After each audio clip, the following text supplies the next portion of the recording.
There's lots of guidelines out there from a number of societies: American Society of Colon and Rectal Surgeons, American Society for Gastrointestinal Endoscopy, and they're all a little bit different, but the standard recommendations are that everyone, regardless of symptoms, get colonoscopy at age 50.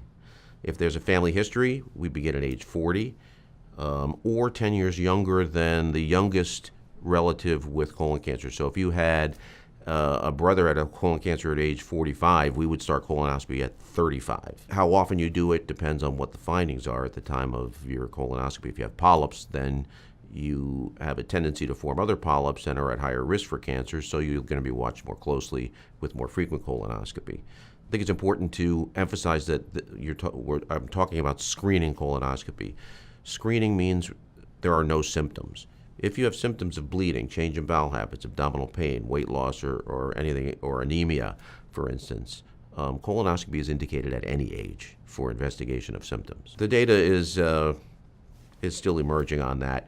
Certainly, the closer the relative, the higher the risk, and there are now multiple genes that we can test for. When we see clustering of colorectal cancers in families, there's genetic testing we can do to specifically pinpoint the gene. If that's identified, then that can be looked at more specifically, and you can screen people more effectively.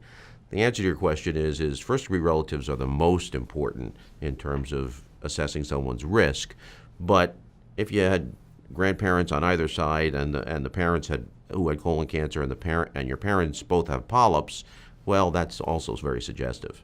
So we take both immediate relatives, first-degree relatives, mother, father, sister, brother, son, or daughter, as well as more distant relatives.